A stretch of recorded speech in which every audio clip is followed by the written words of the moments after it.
Hello, everyone. Welcome back to Beat the Big Guys. I'm Sandy Rosenthal, your host. And today we have a guest from Berea, Kentucky. Hello, Mr. Craig Williams. Good afternoon. Good afternoon. How hot is it there in Berea? It's about 94 right now. 90. Is that unusually hot? For this early in the summer, yeah. This same here in New Orleans. It's unheard of in June for it to be in the 90s in New Orleans. So it is too hot, but we just have to, I've got the curtains closed and we just do what we can and get through it. That's all we can do. That's all we can do. Well, thank you so much for joining me. I am going to introduce you. Some of our listeners may not have heard about you and the work you've done. So I'm going to take just a moment to do that, okay? That's fine. Thank you. Okay, sure. For 53 years, Craig has been an activist and organizer. In 2006, Craig received that year's Goldman Environmental Prize for North America for his efforts to stop the Pentagon from incinerating chemical weapons. For those of you that don't know, the Goldman Environmental Prize honors the achievements and leadership of grassroots environmental activists from all over the world, inspiring all of us to take action to protect our planet. So congratulations on that honor, Craig. Thank you.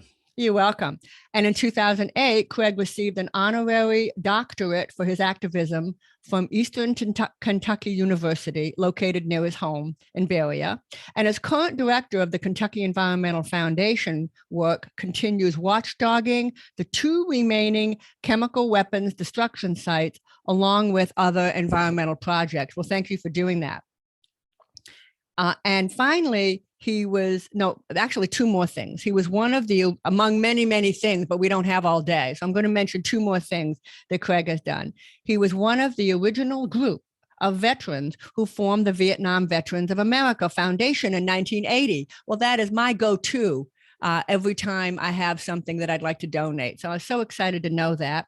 And finally, Craig was a translator in Vietnam and has remained active in veterans groups. Well, that is just so interesting. Well, thank you again for joining me today. Thank you for having me. So I've been to Vietnam and I love Vietnam. I love the people. I love the food. I don't love the language. So yeah. I am impressed that you were a translator in Vietnam. So tell me a little bit about that. Well, when I was, before I went over, while I was in the military, the Army sent me to language school outside of Washington, D.C. And so for 3 months, 6 days a week, 10 hours a day, I was taught how to speak Vietnamese. And picked up on it fairly well. But when I got over in country and actually was engaged with the population there, I got to be pretty fluent in it. Of course, that was 50 some odd years ago, so I probably couldn't say more than 4 or 5 words now, but it really gave me a unique insight into the culture and the people and the reasons that they felt we didn't have any business being there, and so on and so forth. And it really helped me get a wider perspective on the war itself and what turned out to be my opposition to it, because I was able to communicate so well with the people on the ground. I completely understand. So I was there only 15 years ago.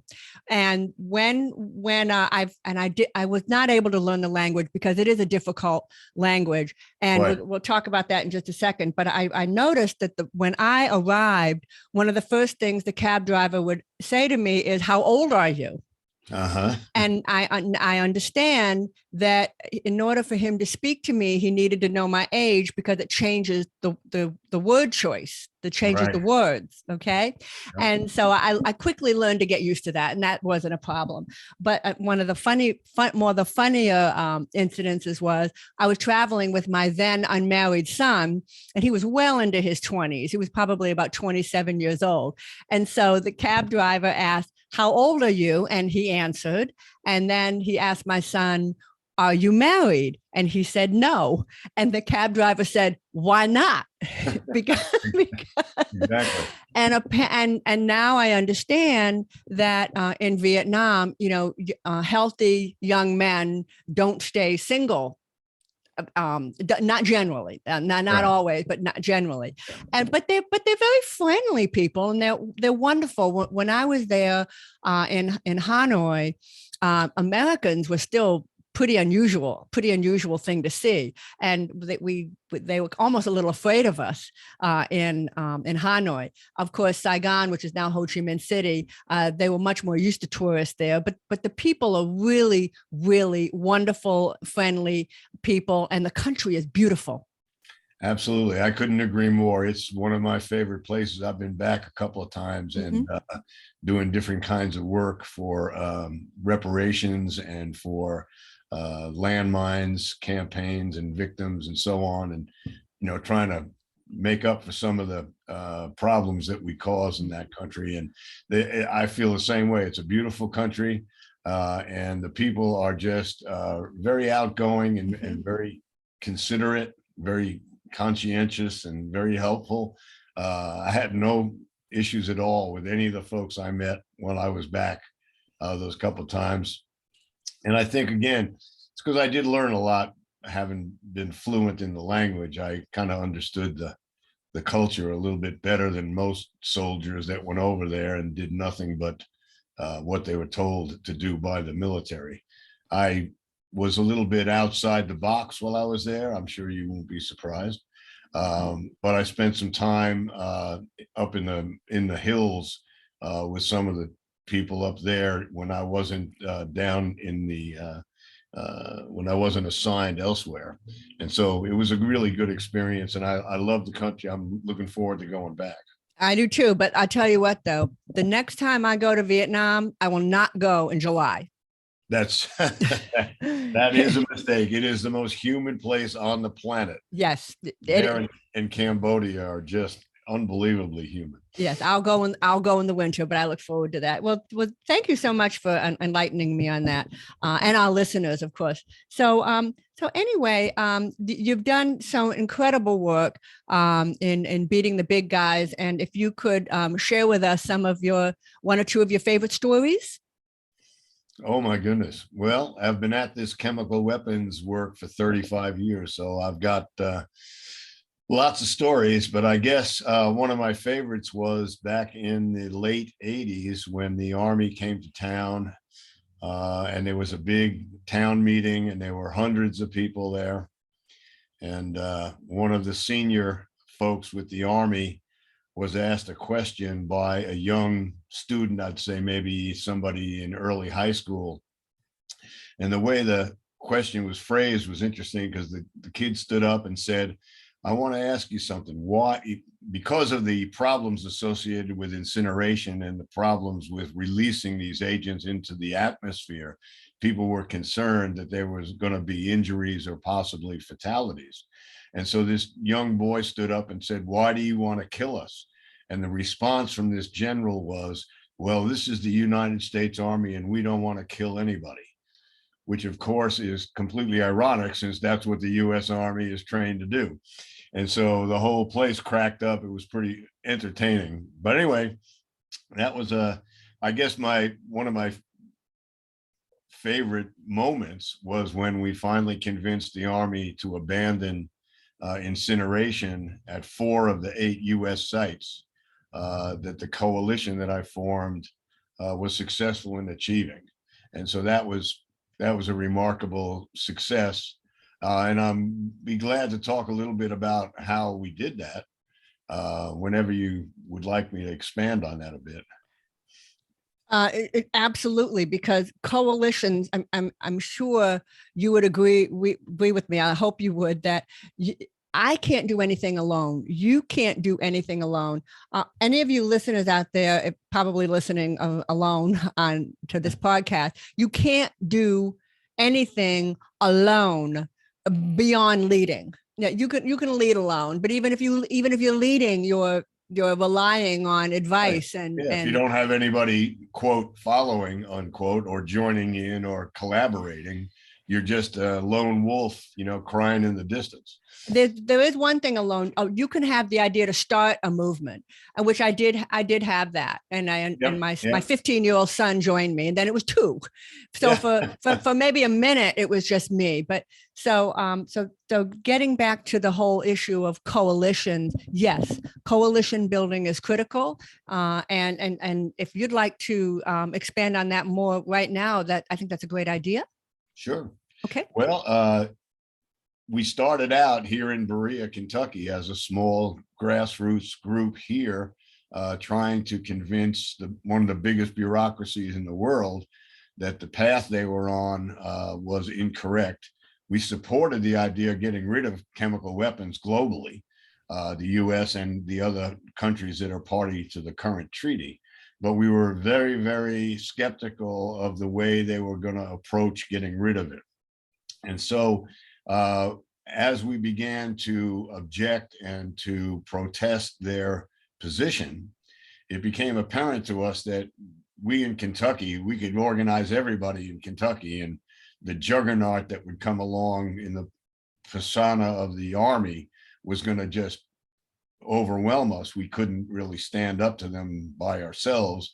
And so that led to the idea of identifying other communities that had similar issues, that had shown similar feelings about the process. And we began to reach out and identify which communities those were, what people within those communities were opposed to the proposal, and began to share common goals and common aspirations in the context of the overall issue. And so that coalition blossomed into a working group that we called it the Chemical Weapons Working Group, which had, I think, 50 some odd organizations at 8 US sites. We had organization members in Russia, organization members in the South Pacific, organization members in Canada and Europe. And eventually we had somewhere in the neighborhood of 200 to 220 organizations that adopted the principles that we had formulated during the first Chemical Weapons Working Group Citizens Conference that was held here in Kentucky. And at that conference, we had representatives from the Pacific, from Russia, from all the sites in the United States, and some sites in Canada and Europe. And we hammered out a set of accords that were our basic principles, which simply said, we believe in getting rid of these weapons of mass destruction. We insist that the communities are involved in the decision-making about how that gets done. And we want a place at the table in order to discuss and dialogue on the process moving forward, because we were the ones who lived in the communities where this material was going to be disposed. And those accords led to the expansion of the coalition. And eventually it led to a series of site visits from myself and others to the various different sites at the various locations around the world, so that we could coalesce into one organization and speak with one voice. On the local level, the process we followed was to identify groups of people or institutions that we felt would be sympathetic to our position, which was based on public health and environmental protection, which in the treaty was identified as the #1 priority that had to be accomplished during the process of disposal, which was to offer maximum protection to the public and to the environment. So with that as their premise and that as our objective, we were able to muster support from local governments. We started at local county governments and local city governments, and expanded that support into many, many counties across the state, into the state's attorney general. The state's governor came on board, the secretary of state came on board, and eventually we catapulted that into getting the attention of our federal representatives, and eventually got the support from both of our senators and our congressmen, our governor, and everyone else up and down the political sphere to join us and to take the same position as we took here. It was that building block, one step at a time. For example, we got the Kentucky Medical Association to join us because of their concerns about the effluents that would be produced by burning this material on people's health. We got the real estate organizations because of their concerns that housing prices and land prices would deteriorate if there was a hazardous waste incinerator burning some of the most lethal chemicals on the planet in our region. So we had a wide cross section of universities and doctors organizations and community groups like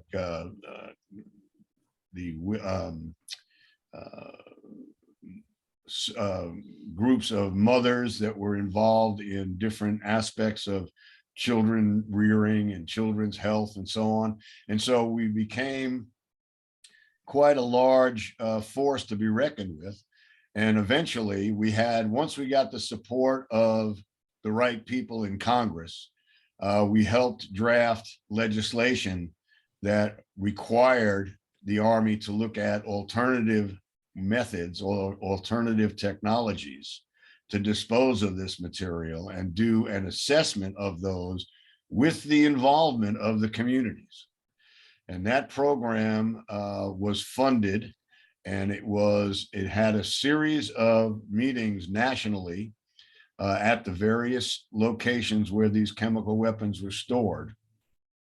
And out of that process came 3 viable alternatives to burning. Now, one of the reasons we were so opposed to burning this stuff was one of the agents, and the most lethal of the agents, is called VX agent. It's like a pesticide developed for people rather than for insects. And VX agent is very stable, but if you expose it to heat, it volatilizes off and starts to spread. And so the Army's approach to this was to incinerate it, which is exposing it to heat intentionally. And we were like, that makes absolutely no sense. And we got scientists and pro bono law firms to come on board. We filed litigation everywhere. And eventually we got more money towards the alternatives program and identified these substitute technologies, and were successful in getting them deployed at 4 of the United States sites and all of the Russian sites. And the Pacific they had already completed theirs through incineration, unfortunately. But at the sites that we didn't even get a complete victory, we were able to impact and strengthen the environmental regulations associated with this project, and in particular, the worker protections, including whistleblower protections and guarantees of people being able to articulate their problems associated with this from the inside without any retaliation. So there were incremental victories everywhere and big victories at several of the locations. Well, congratulations. And about how long did this project, this campaign take? Well, it started in described. Started in 1984, and we got our first alternative technology identified as an alternative in 1996. Okay. So 12 years to get there. And then to get it, that was identified. To get it actually executed against was 2006. Okay. So it took many, many years to, well, of course, when you think about the bureaucracy that we were engaged with and how slowly a bureaucracy the size of the Pentagon moves, it's a wonder that we got anywhere at all. Absolutely. And our listeners need to realize that. This was a big A/S bureaucracy, the biggest in the world. Okay. Right. And which we share something. My organization went after the US Army Corps of Engineers, which is Uh-huh. a different, a little bit different, but they both report to the Department of Defense. That's right. And so in our particular case with levees.org, it was 15 years. Which is actually not that bad considering you're working with this big bureaucracy. That's So true. yeah. So, and speaking of which, one of the first things you mentioned is when that high schooler said, "Why are you trying to kill us?" And the army personnel said, "We are." And then he went on to describe, who he was. And it's so interesting because that's a typical. They've changed the subject. The big guys, whether they're the Army Corps of Engineers, or a chemical company, come to town and trying to tell you toxic sludge is good for you. They avoid the issue. They evade the question and often will just state who they are. Well, wonderful, nice to meet you again. Why are you trying to kill us? And so it's important to recognize when the big guys are avoiding the issue. And the reason they're avoiding the issue is because you've asked a very good question and raised a very good point. Well, yeah, if you have the science and the knowledge behind you, it's impossible for them to answer the question legitimately because there is no legitimate answer. And one of the Correct. examples I would use a lot was people would say, well, the EPA regulates these emissions, so you shouldn't have to worry about it. And I would point out to them that the way that works in emission types technologies, for example, you can have a hazardous waste incinerator at point A, and the regulatory regime will limit the amount of, let's say, dioxin or lead that comes out of that particular smokestack. And as long as that one smokestack is below that regulatory standard, they can operate. But you can have another one immediately adjacent to it. And that one can emit the same amount of material as long as it is under the threshold of the regulation. But they never look at the combination of both smokestacks or 3 smokestacks or 5 smokestacks. And it's just a real shell game to try to pin them down to say, well, if you don't look at the synergistic effect of all of this combined, how can you claim to be protective? And they have no legitimate answer to that other than say, we follow the regulations as they're written. And state who they are. Yep. And so it's important to recognize that. And they again, all these big guys tend to use the same playbook. You mentioned earlier, Craig, the importance of having one voice, and I think we understand why that's important. And then you got this coalition to coalesce around this one voice. But did you have any difficulty getting everybody to speak the one voice? Did you have any problems? Did some people disagree with the one message that Of you course. Of so course. You and got mostly alphas that are leading these communities, right? And they all think, like most alpha people do, that they have the answer and they're right, and so on and so forth. It's very my thinking on that particular type of question is this: consensus is very, very challenging and difficult to reach, but it's worth it, because once you get there, then you have the power and the united front of all the people involved.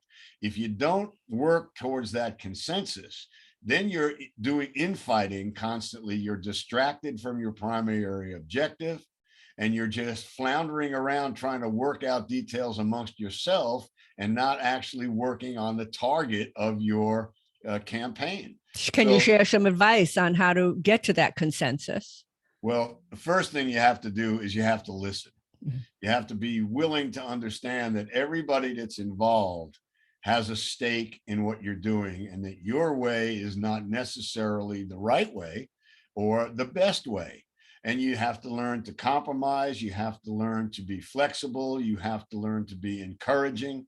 And you have to learn who within your coalition are the bridge builders. There are always people in these kinds of circumstances who become visible as bridge builders. as people who can negotiate with those that see it differently and get to a common point on what you're trying to agree on.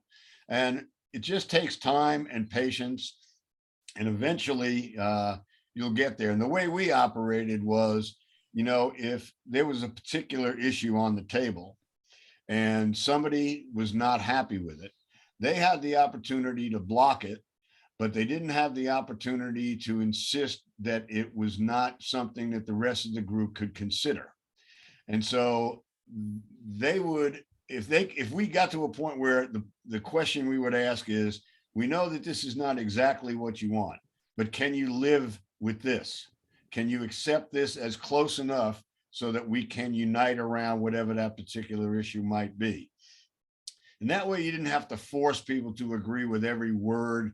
I mean, you can only imagine 35 years of working with hundreds of people and trying to hammer out position papers and statements and testimony in front of Congress, et cetera, was a gigantic challenge. But if your heart's in the right place and your mind is in the right place and you're willing to listen to people, you can reach almost full consensus, never complete, because there's always going to be somebody that's not happy. But when people realize that we're all on the same team, some of that distraction and some of that language or whatever it might be that an individual or a group has seems to melt away, because they recognize the fact that what you're doing is in their best interest as well. And the only thing that I can add to that is they also recognize they were included. Exactly. See, inclusiveness. And when the people get the feeling that you want them included and want them to be involved and want them at the table, okay, then I've found in my work with building coalition that it's a lot easier if you have been sincere and made them feel that they truly are welcome at that table. I don't think there's anything worse than getting a campaign going and then inviting something in last minute. And then their attitude is, well, how come I'm just finding out about this? How come I didn't know about this, a long time ago? And the only thing I can share with our listeners is that from the beginning, loop in as many people as you can, so that to avoid that feeling of why have they been left out up until now? But once they do feel included. I've found, I love the word you use, that some of the opposition kind of melts away. When you feel you've done everything possible to satisfy them and make them feel included. Yeah. And if you bring new people on board, you need to take the time to give them the history of how you got where you are. Mm-hmm. You need to offer them whatever education explanation they feel they need in order to get a grasp on what it is you've done and what it is you're trying to do. Yeah, they have to have skin in the game. Yeah, that's, and it's the same with fundraising. I mean, you go around, you try to raise money. When you get some money from somebody, regardless of how much it is, that gives them a piece of the action. It gives them ownership of the issue. And you can go back to them and say, look what you've helped us do, and so on and so forth. And so on an individual basis, we're all humans and we all have needs to feel, as part of something or to be linked in, at the right level. And what we found out was, as this coalition grew, we had a huge diversification of skills within the context of the coalition. And when we would have our press conferences down on Capitol Hill, we would have representatives from veterans groups, African-American communities, from people, cowboys from out in Utah. I mean, we had, hippies from Colorado. We had a very huge cross section: male, female, old, young, black, white, Native and a good American. one. I've found a real good one is nuns. Oh, nuns. Well, I could tell you a story about how we defeated a pipeline down here with the nuns that live in Loretta, Kentucky. Nuns are great. Oh, you don't want to mess with nuns. No. So you mentioned earlier that I think this is really important, that you did get pro bono advice from attorneys, which is something that is available out there, but our listeners may not be aware. So how were you able to loop in and get pro bono advice from attorneys? Well, let me point out, we got a lot of pro bono advice from scientists as well. Good. It's important to understand, I'm not a chemist or an engineer, and neither were most of the folks in the coalition. I think we had one engineer and maybe one chemist or something. Really? And so when we were pushing the idea of the technology that you've developed is wrong, and there's got to be better ones, they wanted to know, well, what's out there? So we reached out to scientists from various public advocacy groups and asked them to do the research for us, so we had the ammunition to go and present viable alternatives on the technology that they wanted to use. Also, as far as litigation goes, we wound up, hiring several attorneys for compensation at a very reasonable rate, I might say, because they were public advocacy type attorneys who worked for various communities at lower fees. But we also had organizations like Earth Justice at the time who contributed legal advice. We had other organizations, particularly down in Alabama and out of Florida, that helped us as well. And so we would just reach out and say, here's the thing. And most of them would say, we don't have time, because everybody that's doing this kind of work is, busy as they can be. Their plate is already full. I mean, that's a standard, you go and ask people for help and they're like, we really like what you're doing, but, we're covered up. We don't have time, so on and so forth. But we got enough pro bono legal advice from organizations that do that sort of thing, like Earth Justice, in order to formulate a more concise legal strategy, at which time we raised money and hired lawyers to follow through on these federal and state lawsuits that we filed all around the country. It was not fun. I mean, if I never litigate a thing again in my life, it'll be too soon. But I can appreciate that. And if I could just share something with our listeners, because I know I'm certain some of you out there that there's a big guy or a problem in your community and you're considering taking it on and you haven't taken that first step. And I want to share with you something that should give you a lot of encouragement. I was threatened with lawsuit by the American Society of Civil Engineers. So I picked up the phone and I called a television station and they did a story about it. I mean, TV stations love this sort of thing when ordinary citizens are threatened with lawsuit. The next day, my phone rang off the hook with attorneys wanting to step up and represent me pro bono. Okay. Yeah. So and all I had to do was call WWL TV. That's a TV station in New Orleans. Right. And so just by speaking out and opening your mouth and standing up, it's called being an upstander, you'll get seen and the pro bono help will come. Yeah. Was that a slap suit they put on you to try to make you back off? Yeah. Yes. Yes. It was a slap. SLAWP. Yeah. And we, in a nutshell, the two firms represented me, one from California and one from New Orleans. And they represented me, and the trade group ended up withdrawing its threat. They wanted us to pull a YouTube video off of YouTube. And we kept it up there, and it was very embarrassing for all people involved. We've been through the exact same thing multiple times at various sites, so I understand clearly. And you're right. I mean, what do they say, that the best disinfectant is sunshine? Yes. If you put sunshine on a lot of this nonsense and this diversion they try to create, it's amazing. It's diversion. Yep. It's diversion. Well, this has been such a fun conversation and a very important conversation as well. Craig, is there anything else you'd like to share with our listeners? Well, just that, you can do it. if you believe in what you're doing and you're on the right side of the issue, I tell students that I lecture to when they say, well, look what all you've done. We've only done this, like a recycling program or something. I say, look, it doesn't matter how big it is. Are you adding to the right side of the scale, or are you adding to the wrong side of the scale? And enough of us add to the right side of the scale goes our way. So if you're doing something small, if you're doing something big, continue to do it. Don't give up. And you can accomplish a whole lot, particularly if you join with others in an effort. Thank you, Craig. That is incredibly good advice. And I'm going to start all over again. Thank you, Craig. That was incredibly good advice and useful advice. And I hope all of you enjoyed this episode. Please be sure to watch, like, and comment on this podcast on all of your favorite platforms. And remember, no matter who you are, you too can beat the big guys.